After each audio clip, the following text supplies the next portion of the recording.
Pawan Kalyan Harihara Veeramallu pre release వేడుకలో మలుపు వేదిక మారిందట. అసలేం జరిగిందో మనం ఈ వీడియోలో మాట్లాడుకుందాం. సో ఇందులో స్క్రిప్ట్ తగ్గట్టు కొన్ని ఏఏ ఫోటోస్ తీసుకోబడింది, కొన్ని వాస్తవంగా ఉండటానికి.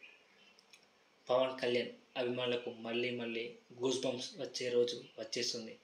ఎంతకాలంగా ఎదురు చూస్తున్న హరిహర వీరమల్లు ఇప్పుడు రిలీజ్కు సిద్ధమవుతుంది. కానీ ప్రీ రిలీజ్ ఈవెంట్ కోసం ప్లాన్ చేసిన చోటు అకస్మాత్తుగా మారిపోయింది. అసలు ఏమైంది, ఎందుకు ఇలా జరిగింది, ఇప్పుడు వేదిక ఎక్కడ, ఇవన్నీ ఈ వీడియోలో పూర్తిగా క్లారిటీతో తెలుసుకుందాం. Power star Pawan Kalyan title రోల్లో నడుస్తున్న Harihara Veeramallu cinema first announcement వచ్చినప్పటి నుండి ఈ సినిమా చుట్టూ ఎన్నో ఊహాగానాలు ఎదురవుతున్నాయి. సో దాని తగ్గట్టే అంచనాలు కూడా పెరిగాయి. దర్శకుడు జాగర్లమూడి గారు ఈ సినిమా డైరెక్ట్ చేశారు, కానీ మధ్యలో జ్యోతికృష్ణ డైరెక్టర్ వచ్చాడు. సో ఈ సినిమా ఒక విజువల్ వండర్ అవుతుందనే నమ్మకం అభిమానుల్లో ఉంది. ఈ mass period drama pre release event కోసం హైదరాబాదు శివార్లోని ఎల్బీ స్టేడియం లేదా గచ్చిబౌలిలోని స్టేడియం అంచనా వేసినట్టు సమాచారం. కానీ తాజా సమాచారం ప్రకారం ఈ ప్లాన్ టోటల్గా మారిపోయింది.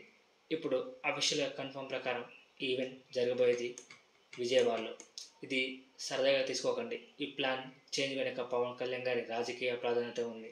జనసేన అధినేత పవన్ కళ్యాణ్ ప్రస్తుతం ఏపీలో రాజకీయంగా బిజీగా ఉన్న నేపథ్యంలో ఆ ప్రాంతంలో ప్రీ రిలీజ్ ఈవెంట్ చేయడం వలన పబ్లిసిటీ కొంచెం ఎక్కువ పెరిగే అవకాశం ఉంది.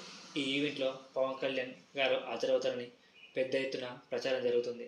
ఫ్యాన్స్ కోసం ప్రత్యేక స్టేజ్ డిజైనింగ్, గ్రాండ్ ఎంట్రీలు, హిస్టారికల్ థీమ్స్తో బ్యాక్డ్రాప్, ఇలా అన్ని మాస్ లెవెల్లో ప్లాన్ చేస్తున్నారు. హరిహర వీరమల్లు ఈ నెల 24న రిలీజ్ అవుతుంది. అలాగే 21న విజయవాడలో ప్రీ రిలీజ్ ఈవెంట్ వస్తుంది. So Harihara pre release event విజయం సాధిస్తే సినిమా మీద ఉన్న అంచనాలు మళ్ళీ రెట్టింపు అవుతాయి. మరి మీ అభిప్రాయం ఈ ఈవెంట్ ఈ కామెంట్లో చెప్పండి.